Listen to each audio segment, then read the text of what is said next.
The AW server, which is administration and data server control console, okay, in short called administration workstation, is a machine that's going to be the most important machine for you as a contact center administrator, okay?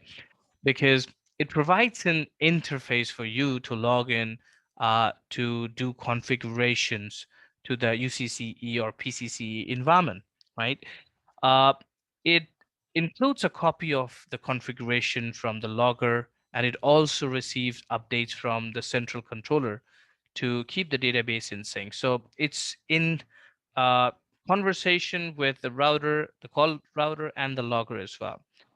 Uh, so it's like that most of the time you're gonna spend right configuring maybe the skill groups, the teams, the precision queues, uh, maybe creating an agent or deleting agent, making a supervisor, right? Assigning them stuff like skills and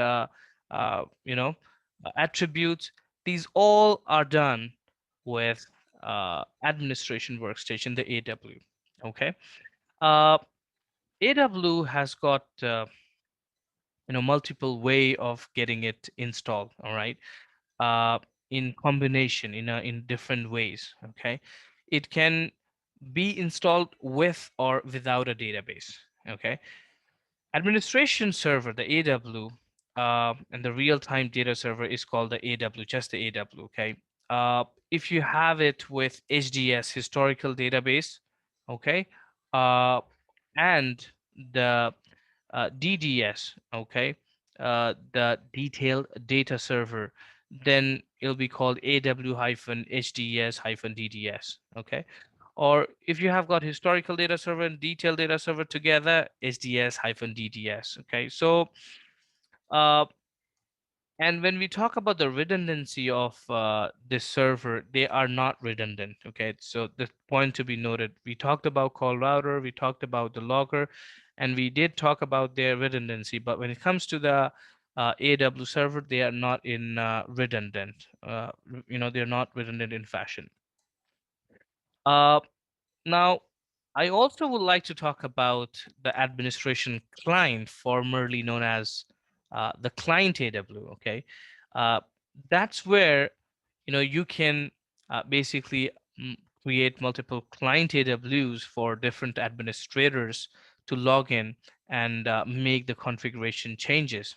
Okay, so each client AW can view and modify the configuration, can receive the real-time reporting data uh, from the maybe the administration and data server, but the client AW does not really store the data itself and does not have a database. So I mean, this is an interface to log in further to the uh, administration workstation, the AW. Okay, so the client interacts with the AW server. So it's like a server client architecture.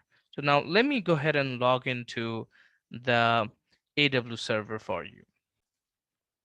Okay, so this is my DevNet Sandbox lab, and here is this guy, AW1-A, blah, blah, blah. So the IP address to this server is 10.10.20.21. So I'm going to launch my remote desktop session to log into the AW 20.21. Yeah, this is the one.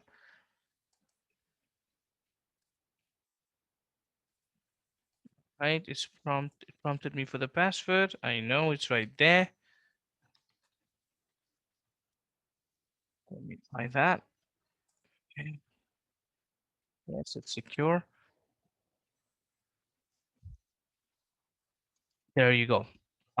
Logged in to the AW server. Okay, it gives me much more details than the normal AW client, uh, and this is the place where all the configuration changes are committed. Okay, so the AW client sends the request if there are multiple administrator to this server, and then it commits it into the database. So here are the tools you see on the desktop, okay? And you can log into the CC web administration, and you've got other tools as well on the desktop. So we talked about them in our previous section. Uh, so this is our admin workstation, and that's what I really wanted to talk about. There you get the configuration manager. Since it's a PCCE server, it has got less options available under configuration manager. And most of the configuration is done through CC web administration. Okay.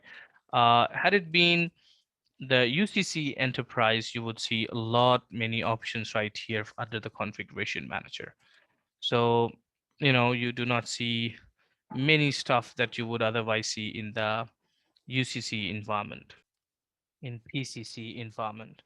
Okay, so this is it for this section where we talked about the admin workstation, and we logged into it to take a look for what all details it has. And this is the one where you're most of the time, like I said, you would be spending. Well, thanks for watching. Have a wonderful day ahead.